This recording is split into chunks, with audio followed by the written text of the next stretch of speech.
میزبان نبوت کے گھر کو سلام، ان کے پر نور دیواروں در کو سلام۔ نحمد و نصلی علی رسولہ الکریم ونحن علی ذالک من الشاہدین والشاکرین والحمد للہ رب العالمین، اما بعد، اعوذ باللہ من الشیطان الرجیم، بسم اللہ الرحمن الرحیم۔ السلام علیکم ناظرین، پروگرام امہات المومنین کے ساتھ آپ کی ہو زنیر انبر حاضر خدمت ہے۔ آج ہم بات کریں گے رسول اللہ صلی اللہ علیہ وسلم کی زوجہ یعنی امت کی ماں حضرت عائشہ صدیقہ رضی اللہ تعالی عنہا سے متعلق۔ آج بات کریں گے ان کے فضائل کی بھی، ان کی جو اللہ تعالیٰ نے انہیں علم میں فضیلت عطا فرمائی تھی، ان کو فہم و فراست عطا فرمائی تھی، رسول اللہ صلی اللہ علیہ وسلم سے جو ان کا تعلق اور جو نسبت تھی، اور رسول اللہ صلی اللہ علیہ وسلم کو ان سے جو محبت اور انسیت تھی، اس حوالے سے ہم سب کے لیے عموماً اور ہم مسلمان بہنوں کے لیے خصوصاً حضرت عائشہ صدیقہ رضی اللہ تعالیٰ عنہا کی زندگی میں بہترین مثال ہے کہ ایک عورت کس طرح سے اپنی گھریلو زندگی کے ساتھ ساتھ معاشرے کے لیے یا آس پاس کے جو ہمارے اطراف میں لوگ ہیں ان کے لیے کس طرح مفید ثابت ہو سکتی ہے، کس طرح سے علم کے ذریعے، اپنی فہم کے ذریعے، اپنی فراست کے ذریعے آس پاس کے لوگوں کو بھی فائدہ پہنچا سکتی ہے۔ اور یہ علم ہی ہے جس کی وجہ سے اللہ تعالیٰ نے مقدس مخلوق ملائکہ پر انسان کو فضیلت عطا فرما دی۔ ہم سب اچھی طرح سے جانتے ہیں کہ ہمارے مذہب میں علم کی اہمیت کیا ہے۔ واقعات تو الحمدللہ ہم مسلمان جانتے ہی ہیں، تاریخ اسلام سے بخوبی واقف ہیں۔ رسول اللہ صلی اللہ علیہ وسلم کی سیرت اور آپ کے کردار کا کوئی گوشہ، کوئی پہلو، چاہے وہ آپ صلی اللہ علیہ وسلم کی ذاتی حیات مبارکہ سے متعلق ہو، چاہے وہ آپ کی امت میں آپ کے جو اصحاب کے ساتھ یا کفار کے ساتھ یا مشرکین کے ساتھ یا منافقین کے ساتھ معاملات ہیں ان سے متعلق ہو، ایک ایک پہلو، ایک ایک گوشہ رسول اللہ صلی اللہ علیہ وسلم کی حیات مبارکہ کا ایک ایک لمحہ دنیا کے سامنے ہے۔ تاریخ نے اسے محفوظ کر دیا، اور شاید ہی دنیا میں کوئی اس بات کو جھٹلا سکے کہ نبی کریم صلی اللہ علیہ وسلم کی حیات مبارکہ کے تمام واقعات کو، تمام معاملات کو جس طرح سے تاریخ نے محفوظ کیا ہے، کسی اور کے ایسے معاملات کو، واقعات کو، یا کسی اور کی سوانحے کو، یا کسی اور کی زندگی کو ایسے محفوظ کیا گیا ہو۔ تو فخر ہوتا ہے ہمیں اس بات پر کہ ہمارے دین میں مرد و زن کے لیے، بوڑھے جوان کے لیے، جو بہت تعلیم یافتہ ہے یا جو کم تعلیم یافتہ ہے، ہر کسی کے لیے بہترین مثال کے ساتھ رہنمائی موجود ہے، عملی نمونے ہمارے سامنے پیش کیے گئے ہیں۔ جیسے ہم نے بات کی کہ بحیثیت خاتون ہم یہ دیکھتے ہیں کہ ایک عورت صرف گھر کے کام کاج ہی اس کے اوپر لازمی نہیں ہے، اس کی اہمیت صرف گھر کی چار دیواری میں ہی نہیں ہے، بلکہ وہ اگر کوئی ہنر رکھتی ہے یا اگر علم رکھتی ہے تو اپنے گھر سے نکل کر بھی بہت سے لوگوں کو اس سے فیض یاب کر سکتی ہے، جیسا کہ حضرت عائشہ صدیقہ رضی اللہ تعالی عنہا نے امت کی خدمت فرمائی۔ امت کے لیے بہت بڑا احسان ہے حضرت عائشہ صدیقہ رضی اللہ تعالی عنہا کا، کہ کہتے ہیں کہ ایک جگہ پر لکھا کہ 1/3 اور ایک جگہ ہے کہ 1/4، یعنی کہ ایک چوتھائی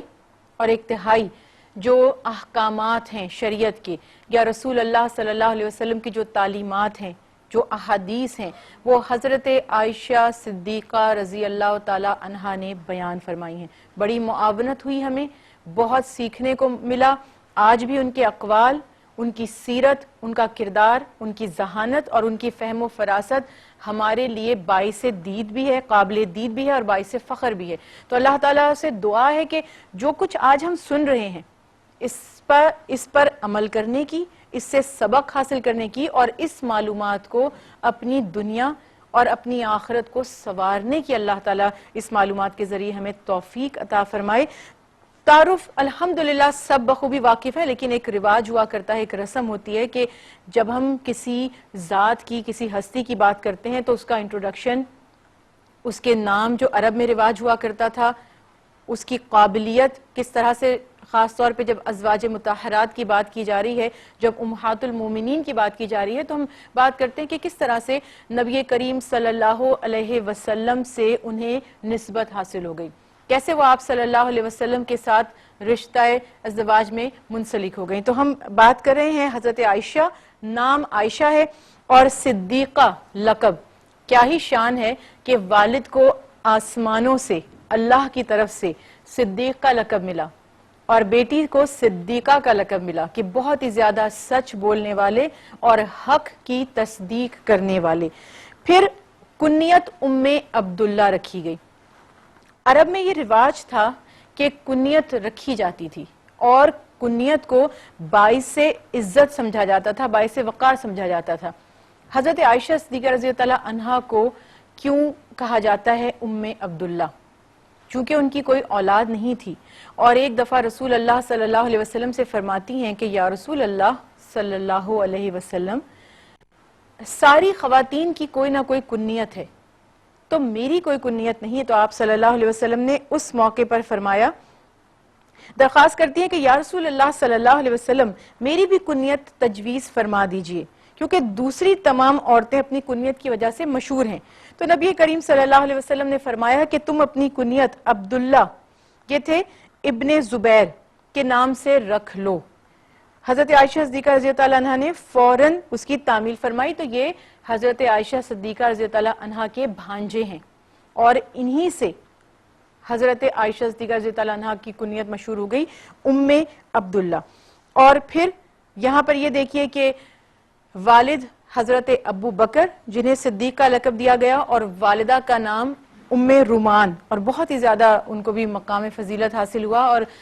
اللہ کی شان یہ دیکھیے کہ حضرت عائشہ صدیقہ رضی اللہ تعالی عنہا نے جس گھر میں آنکھ کھولی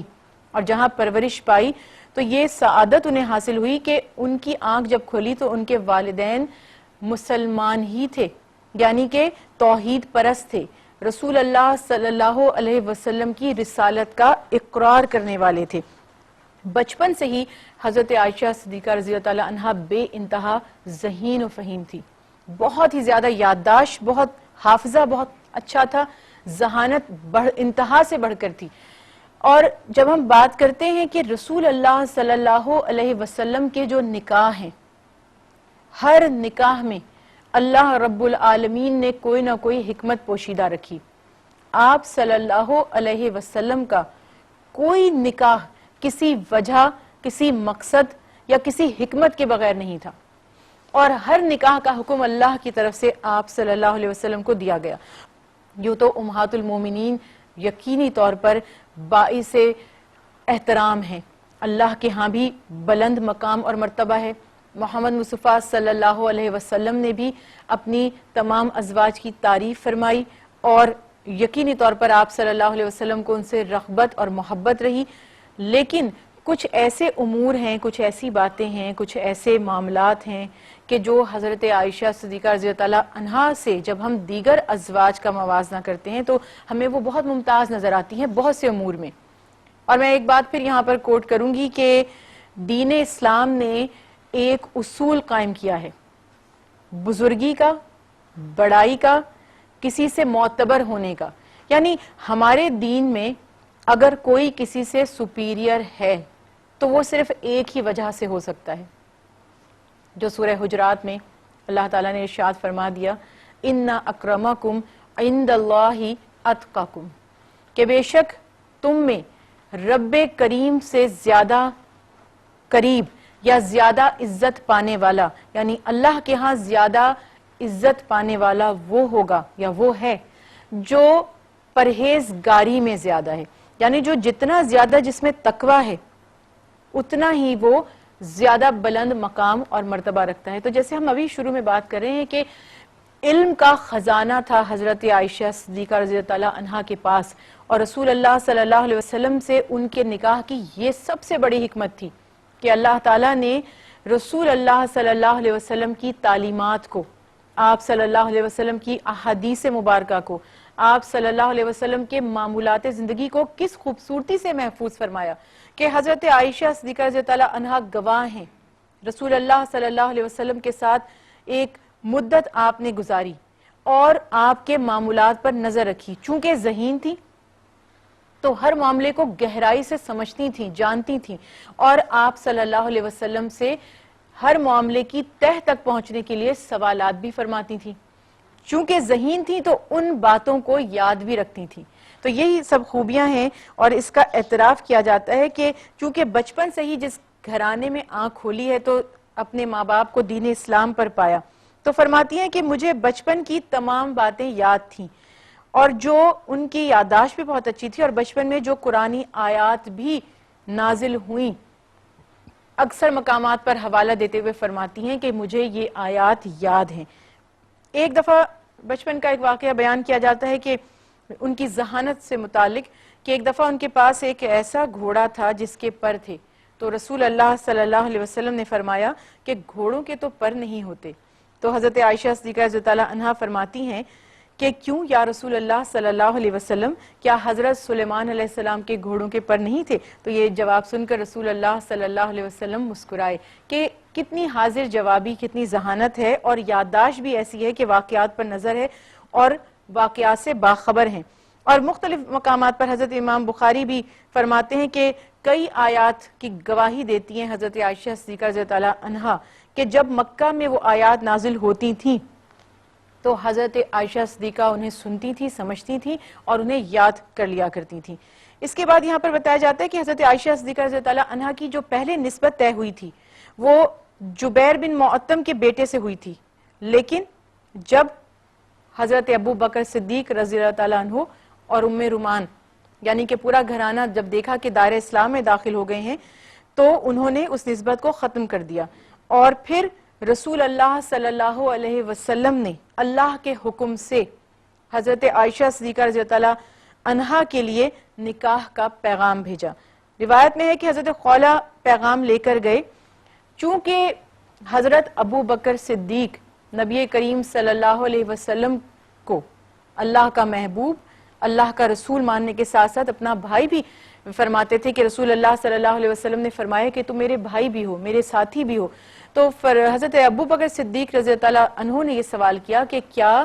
وہ میرے بھائی ہیں محمد مصطفیٰ صلی اللہ علیہ وسلم، تو کیا ہم بھائی کی بیٹی سے نکاح کر سکتے ہیں؟ تو اس پر آپ صلی اللہ علیہ وسلم نے اس مسئلے کو بھی واضح فرمایا کہ آپ صلی اللہ علیہ وسلم سے پوچھا گیا کہ ابو بکر آپ کے دینی بھائی ہیں، ایسے بھائیوں کی اولاد سے نکاح کیا جائز ہے؟ تو آپ صلی اللہ علیہ وسلم نے جواب میں فرمایا کہ بے شک ابو بکر میرے دینی بھائی ہیں، یعنی یہاں پر پھر وہی والی بات واضح کر دی گئی کہ چونکہ وہ آپ کے دینی بھائی تھے تو اس لیے اس میں کوئی نکاح میں مذائقہ نہیں تھا۔ یہاں سے مجھے ایک بات یاد آئی ہے، چونکہ میری بہنیں دیکھ رہی ہیں پروگرام، اور خاص طور پر ہمارے ہاں یہ بڑا رواج دیکھنے میں آتا ہے کہ بہنیں یہ بات کہہ رہی ہوتی ہیں جب خاندان میں کوئی رشتہ آتا ہے، یعنی کہ جو فرسٹ کزنز ہوتے ہیں یا اور دیگر رشتہ دار ہوتے ہیں، یا جن سے کبھی جیسے اہل محلہ ہیں، سلام دعا ہوتی ہے، بچپن میں 7 بچے بڑے ہوئے ہیں، تو اکثر یہ سننے میں آتا ہے کہ جب نکاح کی بات کی جاتی ہے تو ہماری بچیاں یا کبھی کبھی کسی سائڈ سے جو ہمارے بھائی ہیں یعنی جو لڑکے ہیں وہ یہ کہہ رہے ہوتے ہیں کہ جی یہ تو ہماری بہنوں کی طرح ہیں، ہم نے تو ہمیشہ ان کو اپنی بہنیں سمجھا ہے، یا جو محلے میں 7 بچپن گزارا ہے تو وہ یہ کہا کرتے ہیں کہ ہم ان سے کیسے نکاح کر لیں، یہ تو ہم نے تو کبھی ان کو اس نظر سے نہیں دیکھا، ہم نے تو ہمیشہ ان کو بہن سمجھا۔ تو شریعت بالکل واضح ہے، سگا بہن بھائی جو نسبت جو تعلق رکھتے ہیں، جو احکامات خونی رشتوں کے لیے ہیں وہ منہ بولے رشتوں کے لیے نہیں ہیں، اور وہ سوچ لینے سے شریعت میں کوئی چیز جو حلال ہے وہ ہمارے سوچنے سے، ہماری سوچ کی وجہ سے حرام نہیں ہو سکتی۔ جو حلال ہے وہ بھی واضح ہے، اور